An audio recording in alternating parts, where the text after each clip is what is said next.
servante, mais je vois qu'elle l'a laissée sur la table. Je la pris et lus Monsieur Victor Atherley, ingénieur hydraulicien, 16A Victoria Street, 3e étage. Je regrette de vous avoir fait attendre, dis-je en m'asseyant. Vous venez de faire un voyage de nuit, occupation plutôt monotone, n'est-ce pas? Oh, je ne peux pourtant pas dire que ma nuit ait été monotone, répondit-il en riant d'un rire nerveux qui le convulsait tout entier. Voulant arrêter une crise que je voyais venir, non, non, doucement, criai-je, calmez-vous, et je lui préparai un verre d'eau. Mais tout fut inutile. Je ne pus enrayer une violente attaque de nerfs, une de ces attaques que les natures les plus énergiques peuvent subir après une grande émotion. Enfin, il se calma, mais resta épuisé et un peu honteux. « Excusez-moi, dit-il haletant. Mais pas du tout, buvez. Je mis quelques gouttes de cognac dans de l'eau, et je vis aussitôt revenir un peu de couleur à ses joues exsangues. Ça va mieux, dit-il. Et maintenant, docteur, voulez-vous avoir la bonté de soigner mon pouce, ou plutôt l'endroit où était mon pouce? J'enlevai le mouchoir, je découvris sa main, et à la vue de la plaie, je tressaillis malgré le sang-froid qu'une longue pratique m'a donné. Il ne restait que 4 doigts, et à la place du pouce, il y avait une surface rouge et spongieuse, horrible à voir. Le pouce avait été coupé ou arraché juste à sa naissance.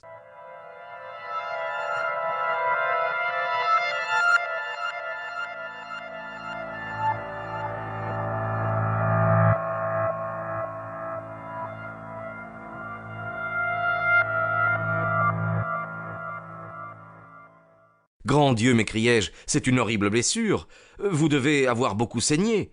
Oui, beaucoup. Je me suis même évanoui sur le coup et je crois que je suis resté assez longtemps sans connaissance. Quand je suis revenu à moi, je saignais toujours. Alors j'ai attaché mon mouchoir très serré autour de mon poignet et je l'ai assujetti avec une épingle. Ah, parfait, vous mériteriez d'être chirurgien. J'ai appris cela au cours de mes études d'ingénieur. Cela rentre dans ma spécialité. Cette blessure a dû être faite par un instrument très lourd et très tranchant, dis-je après avoir examiné la plaie. Oui, par un instrument ressemblant à un couperet. Un accident, je pense. Non, pas du tout. Quoi? Un attentat? Précisément. Mais c'est affreux.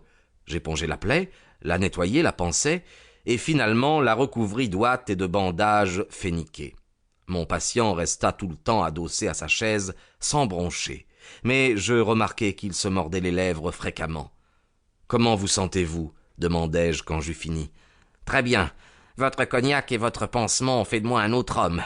Je me sentais très faible en arrivant, mais c'est qu'aussi j'en ai vu de rudes. » Ne parlons pas de cela pour ne pas exciter vos nerfs. Là, les voilà plus calmes. Au reste, il faudra que je raconte mon histoire à la police. Je vous avouerai toutefois que n'était le témoignage évident de ma blessure, il ne croirait pas à ma déposition, tant elle est extraordinaire et dépourvue de preuves. Dans le cas où l'on voudrait faire une enquête, les indications que j'ai à donner sont si vagues qu'il est douteux que justice puisse être faite. « Ah, m'écriai-je, s'il y a là un problème que vous désirez voir résoudre, je vous recommanderais fortement de venir avec moi chez mon ami M. Sherlock Holmes avant de vous adresser à la police officielle. » J'ai déjà entendu parler de ce monsieur et je serais très heureux de lui confier mon affaire, quoique naturellement je doive aussi recourir à la police. Voulez-vous me donner un mot d'introduction pour lui? Je ferai mieux, je vous y mènerai moi-même. Ah, je vous en serai très reconnaissant.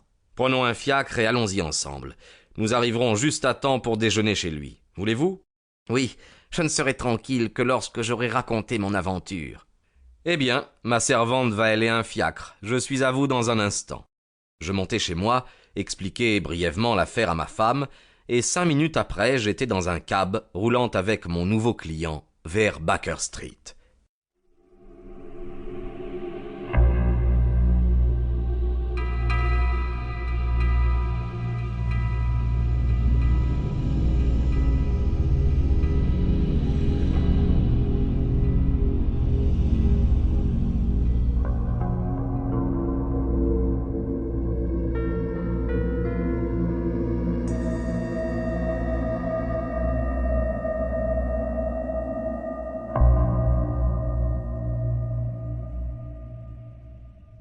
Sherlock Holmes était, comme je m'y attendais, à flâner dans son salon en robe de... Pour continuer à écouter ce livre audio gratuitement, cliquez sur le lien dans la description et vous pourrez l'écouter en entier sans frais grâce à l'essai de 30 jours d'Audible.